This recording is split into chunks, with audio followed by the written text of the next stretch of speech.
After Queen Elizabeth's death, her advisors dared to carefully search her personal belongings. During this search, they discovered a very important and unexpected treasure, a letter hidden deep within her possessions. When the spouses seriously examined the find, their blood seemed to run cold, as the contents of the letter proved to be astonishing and extremely distressing. The story of Queen Elizabeth's pregnancy and rise can be described as a tapestry of the most vivid and dramatic events of the era. In 1333, the future queen was born during a time filled with the greatest scandal of the period. It was an era when her mother and favorite, named Boleyn, overcame all obstacles to enter King Henry VII's bedchamber, which led to his extensive divorce from Queen Catherine of Aragon. This divorce not only caused personal drama, but also sparked a large-scale religious reform in England that changed the course of the country's history.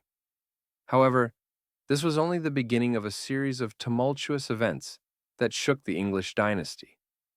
Not everyone can claim that their own father ordered their mother's execution, but that was exactly what happened in Elizabeth's fate. As a result of intrigue and power struggles, Boleyn lost the king's trust, and on May 19, 1536, he sentenced her to execution, little more than 2 years old at the time. Soon after this tragic event, she gained a new maternal figure. Shortly after Boleyn's execution, King Henry VII married his new wife, Queen Jane Seymour, who on the same day, just 11 days later, entered the royal apartments. Not long after, merely a year after the wedding, the king and his third wife Jane had a new son, Prince Edward. This boy was special because he was not just a child, but the future heir to the throne. Such wars for the throne, in which the king himself fought for his life and future dynasty, made him especially cautious and diligent in matters of succession. By the time Elizabeth was only 12 years old, she had already received an exceptional education. She translated into English several prayers written by her adoptive mother, Queen Catherine Parr, as well as into Italian, Latin, and French. She lovingly gifted these translations to her father, demonstrating her high level of education and ability to speak multiple languages. Ultimately, by the end of her studies, it is believed that Elizabeth could be considered one of the most educated women of her time, possessing knowledge and skills well beyond the standard of that era. When she was just a teenager, her father decisively ended his life, leaving Elizabeth an orphan. After the king's death, the responsibility for her was taken up by her new adoptive mother, Catherine Parr. Part 2 of 11. Almost immediately afterwards, Catherine married Thomas Seymour, the uncle of the new king, which brought about new difficult and foggy times in the young princess's life. Soon after Elizabeth moved into her new family, 40-year-old Thomas Seymour began to display increasingly alarming and suspicious signs of behavior towards her. His strange actions and deeds were not limited to simple outings. Initially, he started secretly entering her chamber at night, donning a nightgown, and gently tickling the princess. According to many historical records from that time, Elizabeth's guardian, Catherine Parr, did not particularly interfere despite all the signs of improper and inappropriate conduct shown by the new relative. On the contrary, the documents note that she seemingly ignored these warning signs, which undoubtedly raised serious concerns regarding the young princess's safety and well-being.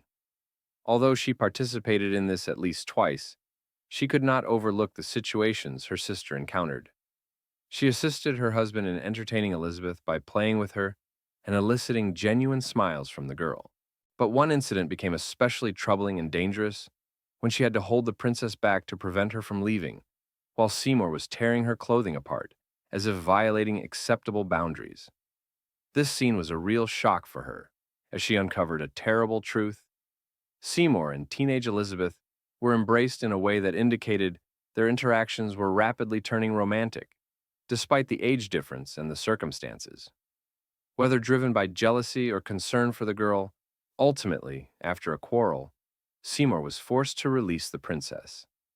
However, this was not the end of their conflicts, because just a few months later, after Elizabeth was removed from her environment, Catherine Parr, who had fallen into a difficult situation, died in childbirth, and her body was disposed of as if by chance. Widower Seymour, remaining without a consistent spouse, began to turn his attention once more to the young princess. Growing anxiety and discontent within the royal council regarding Seymour's encroachments on the princess's peace and safety reached a peak. The council believed in his treacherous plans and accused him of treason, as it was revealed that he was contemplating marriage to Elizabeth, which threatened to disrupt the entire system of royal authority.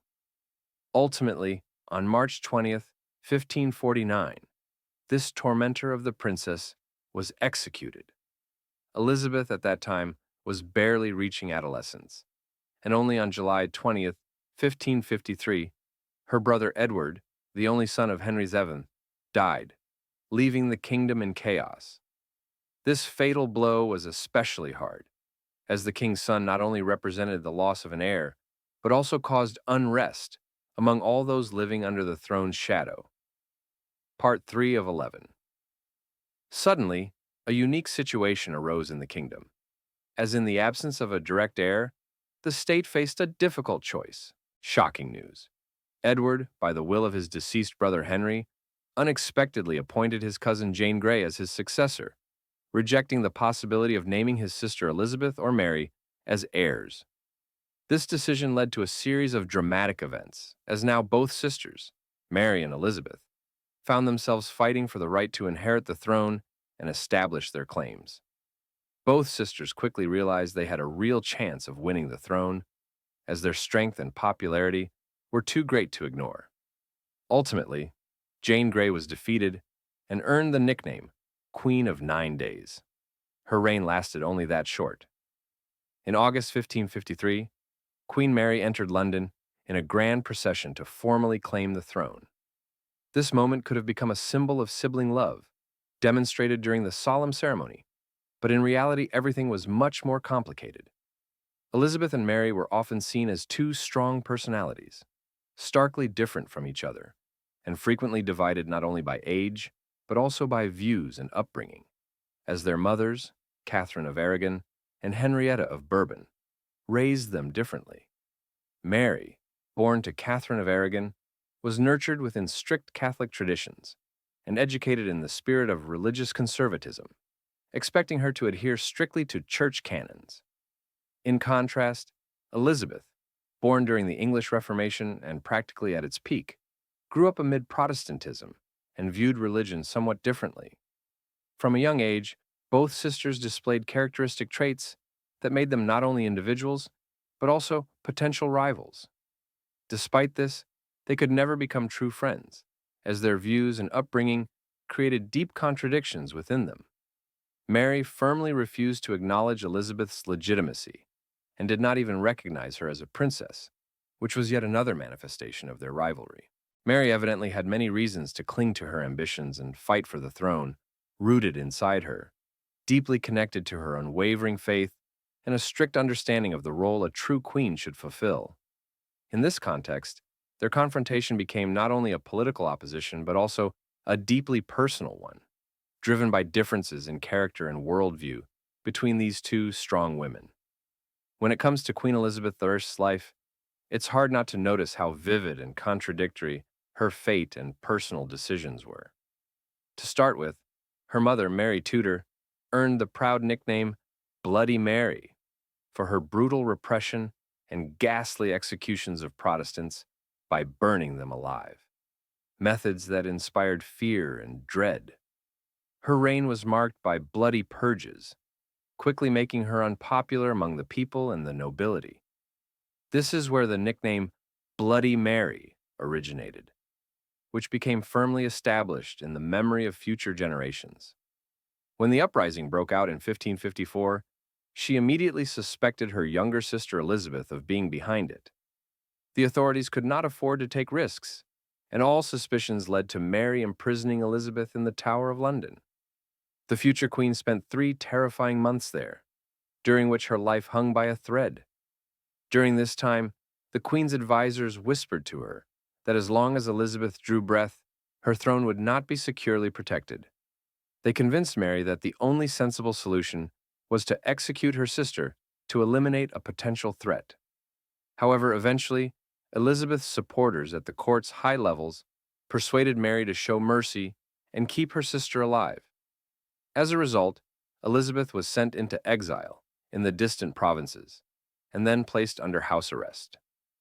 Time passed, and in 1558, after the death of Mary Tudor, who had long been ill and childless, a new queen ascended the throne, Elizabeth II. Protected and fully aware of the fragility of her power, she spent her reign expecting someone to attempt to marry her. A series of suitors was proposed, as marriage, in the opinion of her advisors, could not only strengthen England's position, but also help maintain internal stability. However, despite all efforts, Elizabeth never married before she turned 50. It might seem that the Queen remained lonely on the throne, but her personal life became a topic of numerous conversations and rumors. Especially notable were her romantic encounters with her young and handsome childhood friend, Robert Dudley. The most interesting thing was that it was not just friendly trust. Dates and connections took place that sparked a whole series of rumors and gossip, as Robert was already married to a woman named Amy Robart, who was dying of breast cancer. Public opinion was firmly convinced that his wife's death was imminent. However, the tragedy that befell Amy proved to be far more mysterious and sinister than expected. Amy died in September 1560, but the cause of her death raised many questions. The official version said she died of breast cancer, but others believed that her death was much more mysterious and cruel. She had fallen from a staircase.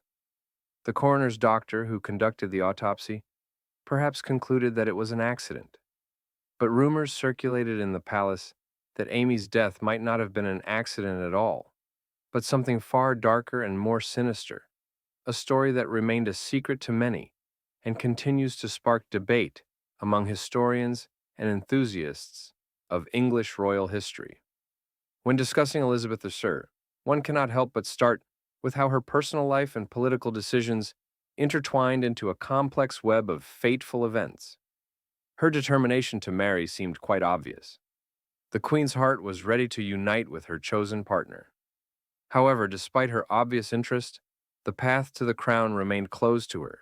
Historians agree that Elizabeth, although fully prepared for the marriage with Rudolph Dudley, her close friend and ally, had a clear political reason to refuse. At that time, complex dynastic and alliance games were unfolding on the European stage. Royal courts from across the continent sought to win her hand. Advisors counseled their royal clients that marrying Dudley would provoke widespread distrust and even armed rebellion. Ultimately, the Queen, with deep sadness, withdrew from the idea of tying herself in marriage, at least for the time being. But it should not be thought that this meant she had ceased to harbor feelings for Dudley. On the contrary, she continued to remember him, and her jealousy over his time and attention remained very intense. When, eventually, news of his betrayal became known, Elizabeth could not contain her rage. In 1578, Dudley married one of the Queen's distant relatives, Letty Knox. He tried to keep his wedding discreet, fearing to give rise to rumors. But as soon as the news of his marriage reached the Queen, her anger reached its peak. In her fury, she expelled Letty from her court, so deeply outraged that none of her emotions was weaker. Moreover, Elizabeth never forgave the woman who had caused her disappointment, and she rejected any recognition of such an important event in her life. Time went on, and her unwavering refusal to marry, along with her unofficial nickname, the Virgin Queen, rose higher and elevated her figure to a near cult status. Poets who praised her compared her to goddesses and the Virgin Mary, creating a romantic and exalted image of her. Alongside these titles, she bore others such as Gloriana and the Good Queen Bess. But behind these bright labels concealed a completely different, much more complex personality, far from perfection. As Elizabeth displayed her best qualities, she often had to rely on heavy and sometimes poisonous cosmetics. Her makeup consisted of substances containing lead and vinegar, ingredients that caused considerable harm to her skin and health. The high status of the Queen required her to constantly conceal her flaws, leading her to resort to so-called borderline beauty, risking her health to look impeccable. Another characteristic trait was her passionate love of sweets and a strong fear of dentists. As she grew older, the queen faced the problem of yellowed, decayed, and poorly fitting teeth that cracked and fell out.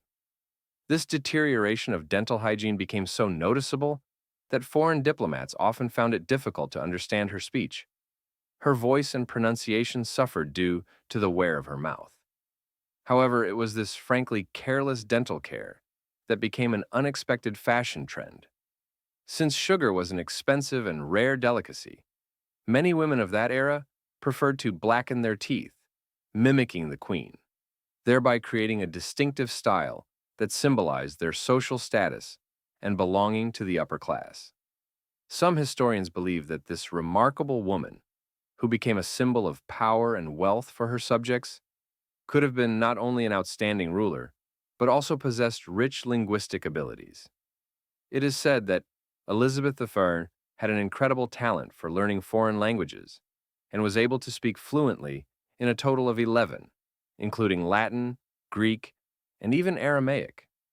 Moreover, she spoke many of them as easily as if they were her native tongues, which testified to her exceptional intellectual capabilities and natural gift for languages. One of the most mysterious and complex aspects of her fate was her struggle with a relative who was also her closest rival for power, her Catholic cousin, Mary Stuart, Queen of Scotland. This woman initially posed a threat to Elizabeth's reign and her Protestant faith, becoming an embodiment of the ongoing power struggle. This confrontation over many years was tinged with a certain dramatic flair, reminiscent of an ancient saga of power and enmity. At first, despite their mutual hostility, the two relatives engaged in intricate diplomatic games. Elizabeth, despite supporting Scottish rebels opposed to Mary, delicately allowed her archenemy the opportunity to marry her favorite, Robert Dudley. However, this plan never came to fruition. Neither Mary nor Dudley showed genuine interest in each other, and her cunning tactics did not succeed. Over time, the situation grew increasingly severe. Mary's rising power, her unpredictability, and her increasingly extreme decisions forced Elizabeth to take drastic measures. As a result, Mary was imprisoned. She was separated from her newborn son, placed under confinement, and sent to Loch Leven Castle. There, under constant guard, she was isolated for many years, a full 19, until fate condemned her to a new, tragic end. The most astonishing and inhumane moment was the final decision, the execution of Mary Stuart. It is reliably known that once, after uncovering secret circumstances behind her captivity, Elizabeth learned that her cousin was allegedly aiding and inciting uprisings against the English throne. On the same day, February 8, 1567, Mary was beheaded. Her tragic and brutal chapter ended on the scaffold. After this event, Elizabeth experienced a sharp sense of remorse. Justifying herself, she claimed that she signed the death warrant without proper understanding and without the knowledge of her advisors, who immediately executed her order. Many historians consider her explanations sincere. However, most believe that such confessions of remorse are merely a cover for political necessity. After all, it is well known that signing a death sentence for someone without complete certainty and comprehension is almost impossible. Elizabeth Asher's reign entered history as an era of golden times and great geographical discoveries. Among her most famous explorers was the Englishman Sir Francis Drake, who in 1582 undertook a circumnavigation of the globe, culminating in his solemn knighthood. It was thanks to such brave sailors and their achievements that the Elizabethan era is regarded as a time of prosperity, an age when the world's boundaries expanded, and the Queen's name was forever inscribed in the annals of great discoveries and adventures.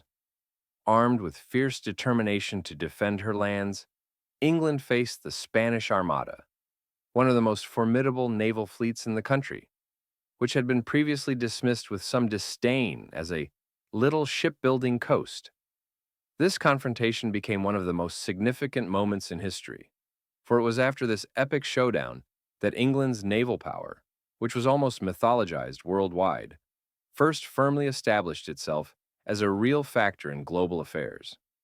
It all began when Lieutenant Sir Francis Drake's raids against Spanish ships brought English naval strength onto the map, a small but symbolic spark that ignited new hope in people's hearts.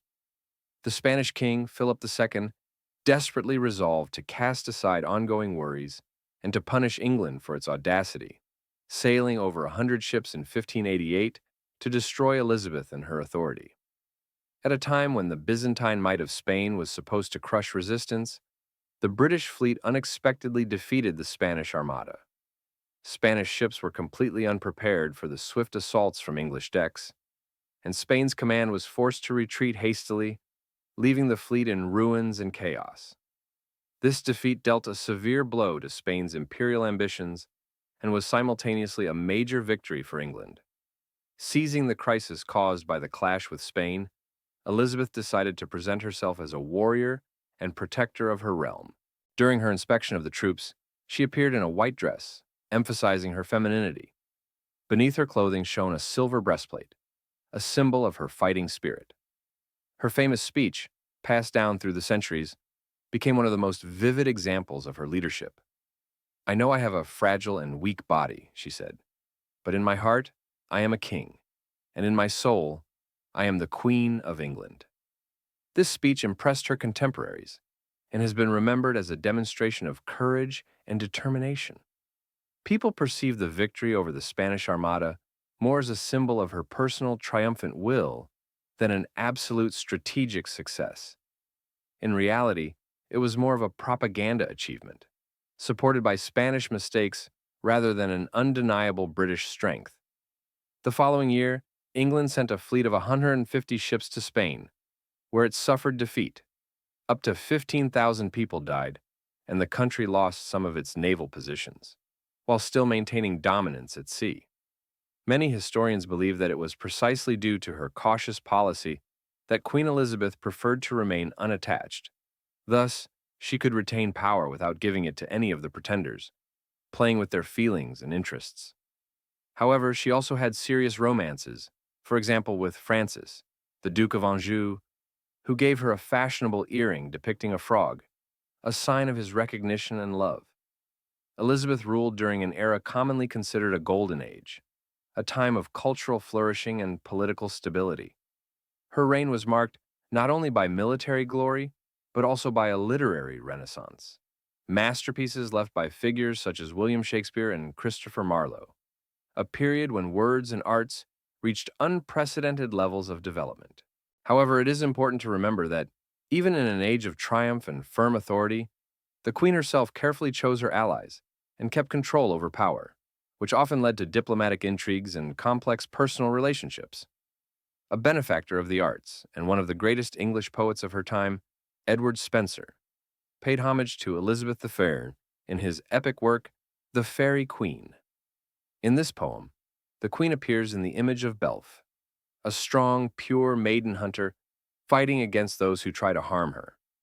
Likely, this image, filled with strength and purity, resonated with Elizabeth herself, as Spenser was one of the few writers to whom she made generous donations.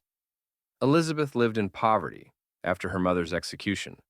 Her father, Henry VII, completely ignored and neglected his daughter, which prompted her guardian to appeal to the king for funds to provide Elizabeth with decent clothing.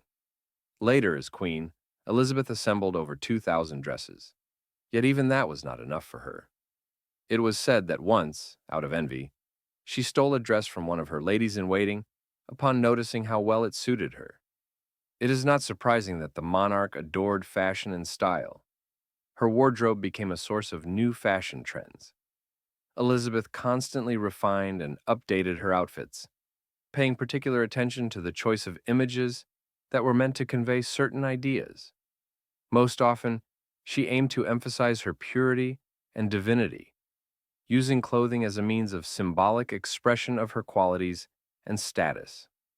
At the same time, she generously shared her belongings with court ladies, passing down previously worn dresses. At the same time, the Queen demanded complete devotion and was quite quick to anger. Once, angered by one of her ladies, she broke her finger with a hairbrush and even declared that it was an unfortunate accident caused by a fallen candlestick.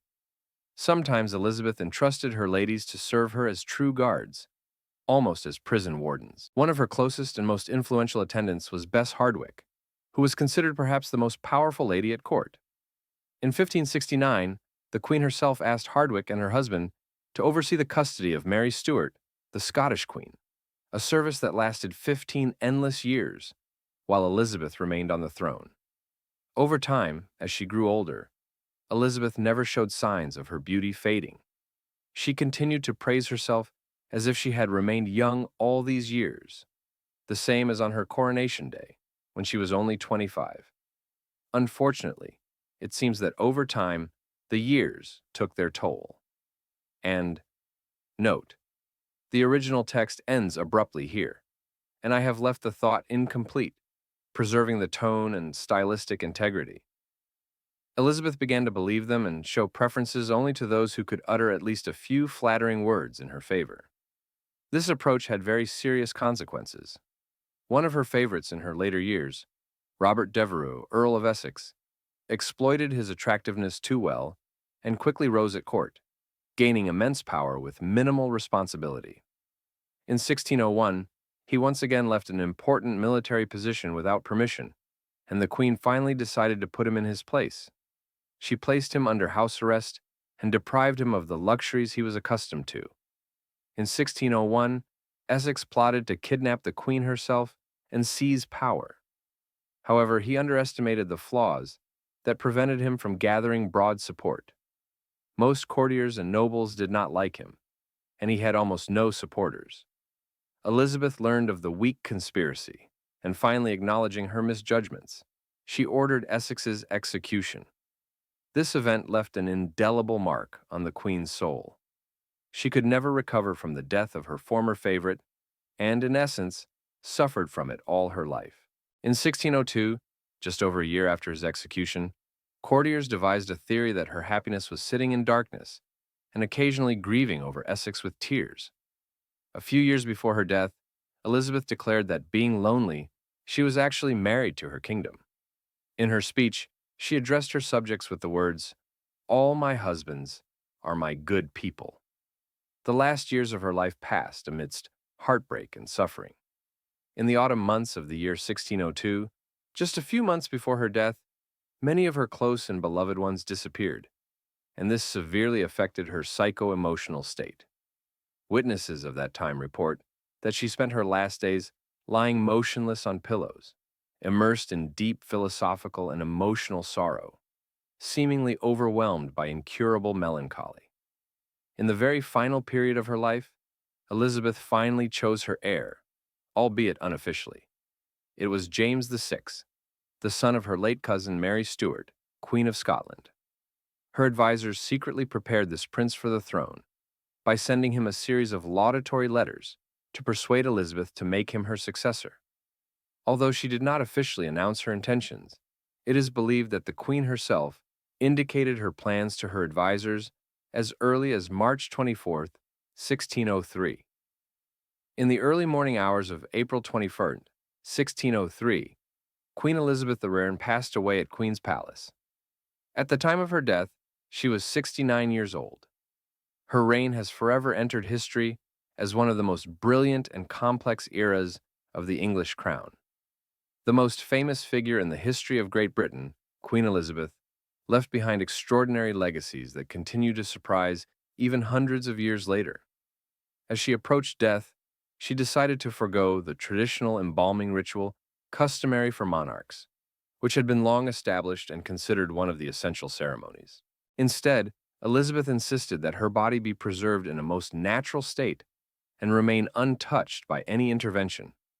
Many whispered that this unusual decision was driven by a desire to keep her deepest secrets hidden. However, in any case, her faithful servants and ladies at court carefully guarded her last will, maintaining her final wish even after her passing. When the Queen died, her advisors carefully examined her personal belongings and discovered a very important and touching letter. It was hidden deep inside chests and boxes, and the contents of this message moved them to tears. The letter captured the voice of her longtime beloved, Robert Dudley, who died shortly after the Spanish Armada naval invasion in 1588. The most poignant detail became known thanks to a small remark attached by Elizabeth herself to this letter. She noted it as his last message to me, which imbued all the words with particular emotional warmth and significance in her heart. For a long time, the Tudor dynasty, which began in 1485 under Henry VII and ended with the passing of Elizabeth I, left a significant mark on the country's history. Although the monarch herself preferred to keep her personal feelings and family ties secret for political reasons, she loved her mother and grandmother very much. Fulfilling her duty and respecting the memory of her ancestors, Elizabeth quietly cared for preserving their standing and authority at the court. She always wore a small medallion with her mother's portrait on a chain, which served as a symbol of her memory and love for the woman who played an important role in her life. It is worth noting that my story about British queens and their reigns did not end with this era. After Queen Elizabeth II, who ruled the country for a full 70 years, and Queen Victoria, who reigned for more than 63 years, Elizabeth I is recognized as one of the longest reigning monarchs in history. She led the British state for 44 years, and her rule is considered one of the most vibrant and significant periods in the history of the English crown. Thank you for watching this story. I hope it was interesting and informative for you. Don't forget to leave your feedback and explore our other materials, as many more incredible stories and facts from the past await.